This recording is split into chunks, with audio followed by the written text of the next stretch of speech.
My name is Sandra and you're watching Micro Moments. For today's video, ito po ay isang short clip lamang para sa ating Sunday Shorty.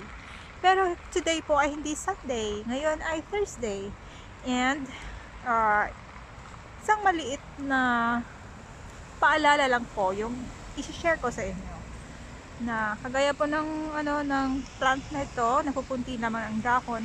Minsan feel natin na ganito na lamang yung energy natin sa katawan. Yeah, madami tayong dinadaing and everything. Pero tandaan po natin na madaming season ang life. Kung meron mang fall season na feeling natin ay parang hindi ko kakayanin, ganon.